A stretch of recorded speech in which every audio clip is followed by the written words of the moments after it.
الشيطان الرجيم بسم الله الرحمن الرحيم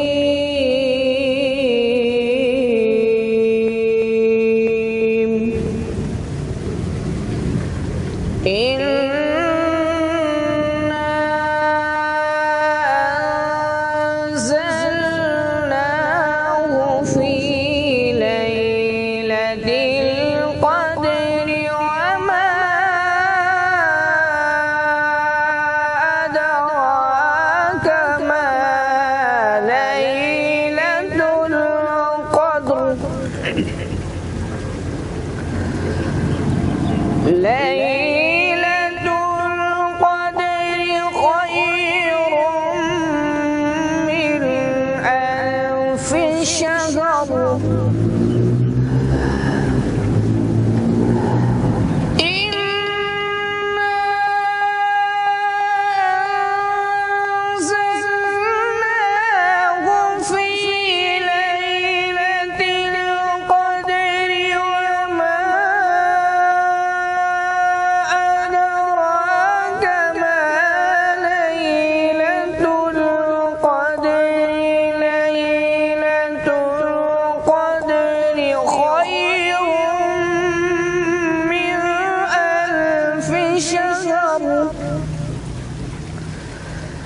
تنزل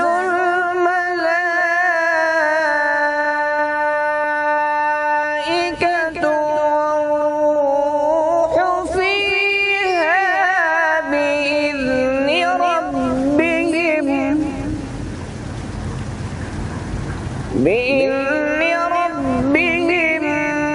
من كل أمر سلام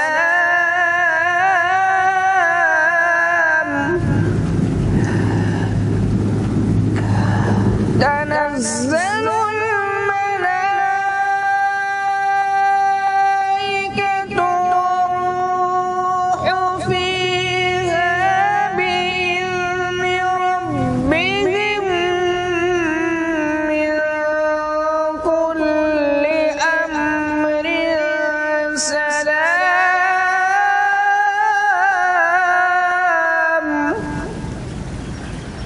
هي حتى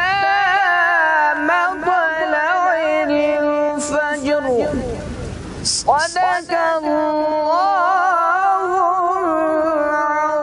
العظیم۔ السلام علیکم ناظرین، وائس آف ساؤتھ کی اسپیشل رمضان ٹرانسمیشن میں ایک بار پھر خوش آمدید۔ جی تو ناظرین، آج بھی ہماری کوشش یہی رہے گی کہ آپ کے ساتھ دین اسلام کی باتیں کی جائیں، اور رمضان شریف کا جو ہے پہلا عشرہ مکمل ہو چکا ہے، دوسرا عشرہ جو ہے وہ جاری و ساری ہے۔ جی بالکل ناظرین، آج ہمارے ساتھ موجود ہوں گے علماء کرام، نعت خواں اور کچھ سوشل ورکرز، جن کی ہم آپ سے ملاقات بھی کرائیں گے، اور ہوں گی دلچسپ باتیں اور ہوں گی نالج فل باتیں۔ ناظرین، تو میں آپ کی ملاقات کروانے والی ہوں ایک ایسے شخص سے جو خدمت انسانیت کر رہے ہیں اور اپنے خود کے بلبوتے پہ کر رہے ہیں، نہ وہ کسی سے کوئی اسپانسرز لیتے ہیں، نہ وہ کسی سے ہیلپ لیتے ہیں۔ ان کے اندر ایک ایسا جذبہ ہے جو وہ ان کو یہ سب کچھ کرنے پہ مجبور کرتا ہے، یہ کام کرنے پہ مجبور کرتا ہے، کیونکہ ان کا پیار ہے بچوں سے، ان کا پیار ہے ان خواتین سے جن کو لوگ تذلیل کرتے ہیں، جن کو لوگ کچھ نہیں سمجھتے ہیں، انسانیت کو بھول چکے ہیں۔ تو میں آپ کی ایسی ہی شخص سے ایک ملاقات کروانے والی ہوں جس کے اندر ایک ایسا جذبہ موجود ہے، ہیلپ فار وومن آرگنائزیشن سے ہیں، تعلق رکھتے ہیں۔ ان کا نام ہے کاشف بلوچ۔ السلام علیکم کاشف بلوچ صاحب، کیسے ہیں آپ؟ ٹھیک ہیں؟ سب سے پہلے آپ کی تشریف آوری کا بہت شکریہ، آپ نے اپنے بزی شیڈول میں سے یہاں پر ہمیں ٹائم دیا۔ تو یہاں پر ہم آپ سے کچھ کوسچنز پوچھیں گے۔ آپ نے خدمت انسانیت کا سفر کب اور کیسے شروع کیا؟ بسم اللہ الرحمن الرحیم۔ 25 دسمبر 2010 سے ہم نے آرگنائزیشن کی بنیاد رکھی۔ بیسیکلی اس کے پیچھے جو ہماری جو مسئلہ تھا وہ یہ تھا کہ جب 2010 میں ملتان میں سیلاب آیا تو اس ٹائم ہم نے اس کو ایکٹیویٹیز کو شروع کیا، اور 25 دسمبر 2010 کو اس کا باقاعدہ جو ہے نا ہم نے اس کا سنگ بنیاد رکھا۔ ہاں، آپ کی تنظیم کے بنیادی مقاصد کیا ہیں؟ ہماری تنظیم بیسیکلی جو ہے وہ تحفظ انسانیت کے اوپر کام کر رہی ہے، انسانی حقوق کے حوالے سے کام کر رہی ہے،